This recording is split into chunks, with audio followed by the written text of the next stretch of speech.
Prezident İlham Əliyevin tapşırığına uyğun olaraq işğaldan azad edilmiş ərazilərə böyük qayıdış davam etdirilir. Ağdam rayonunun Kəngərli kəndinə köç edənlər Respublikanın müxtəlif yerlərində əsasən yataqxanalarda, sanatoriya və inzibati binalarda müvəqqəti məskunlaşmış ailələrdir. Bu mərhələdə Kəngərli kəndinə 50 ailə, 207 nəfər köçürülüb. Doğma yurda qayıdan sakinlər hər tərəfli dövlət qayğısı ilə əhatə olunduqlarına görə Prezident İlham Əliyevə və birinci vitse-prezident Mehriban xanım Əliyevaya təşəkkür ediblər. Onlar həmçinin torpaqlarımızı işğaldan azad edən rəşadətli Azərbaycan ordusuna, qəhrəman əskər və zabitlərimizə minnətdarlıqlarını bildirib. Bu yolda canlarından keçən şəhidlərimizə rəhmət diləyiblər. Qeyd edək ki, hazırda Qarabağda və Şərqi Zəngəzurda ora köçürülən keçmiş məcburi köçkünlərlə yanaşı, bu bölgədə aparılan layihələrin icrasında çalışan, həmçinin ayrı-ayrı dövlət qurumlarının yerli bölmələrində xidməti vəzifələrini yerinə yetirən, yenidən fəaliyyətə başlamış səhiyyə, təhsil, mədəniyyət, turizm, sənaye, energetika müəssisələrində işləyən ümumilikdə 40 mindən çox insan yaşayır. Atamın o əzlərimin məzarı ki orada qaldı ha. Həmən gündən gecə də gündüz də atamın məzarının 56 yaşı vardı. Allah əmanət elədi. Bugün atamın məzarı mənim üçün yaşayır. Ona dəyməyiblər.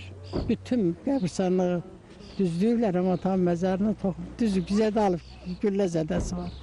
Amma atam məzarı sağ. Bu günləri mən o vətənə qayıdıram. Amma o bir qarşı torpağı alıb verən o prezidentimə can sağlığı, uzun ömür arzulayıram. O şəhidlərimə qəni-qəni rəhmət olsun, qazilərimize də can sağlığı ki, o vətəni mənə o torpağı aldıra verdilər, mən orada öləcəm. Səkinə xanım, Ağdamı necə xatırlayırsınız? Xatirələriniz necə qalıb?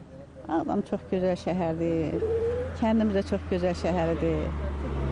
Nə bilim, çox gözəl, gözəl günlərimiz vardı, yaşayışımızdır, normal yaşayırdıq. Çıxdığımız gün elə gecə ermənilər girdi kəndə gecəsi ilə. Çıxdıq nətər, hansı yollarla, kətli torpaq, dağ, dərə, maşın elə hardan gəldi, sürürdülər. Yəni ki, yol yox idi, kəsəkli yollarla gedirdik, çıxırdıq. Və bugün torpağınıza qayıdırsınız. Bu xəbəri sizə necə verdilər? Verəndə hansı hisslər keçirdiniz? Çox sevindik, çox həyəcanlandım. Şəxsən mən evimin içində qaldığımız zavodda qalırıq, neft şirkətinin zavodunda. Çox həyəcanlı oldum ki, sevincimdən həyəcan keçirdim ki, gedirik kəndimizə, gözəl kəndimizə. Allaha min şükürlər olsun. Mənim nənəmin, babamın doğma torpağıdır Ağdam. Mən ora getmək üçün çox səbir sözlərim və mən bugün ora gedəcəm. 1993-cü ildə Ağdam rayonu Kəngəri kəndindən köçkün düşmüşük. Xoş ki, bugün qayıdırıq Ağdam rayon Kəngəri kəndinə. Oradan çıxanda atamla, anamla çıxmışam, indi ailəmlə qayıdıram. Çox xoşbəxtəm. Allah bütün şəhidlərimizə rəhmət eləsin, qazilərimizə can sağlığı versin.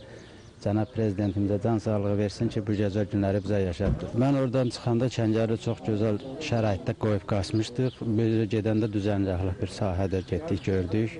Evimizin yerini getdim, tapdım, heç nə yox idi, torpaqla bərabər idi. Amma bugünkü gün şükür Allah'a tikiblər, qruplar yaradıblar, gedirik öz torpağımızda yaşamağa.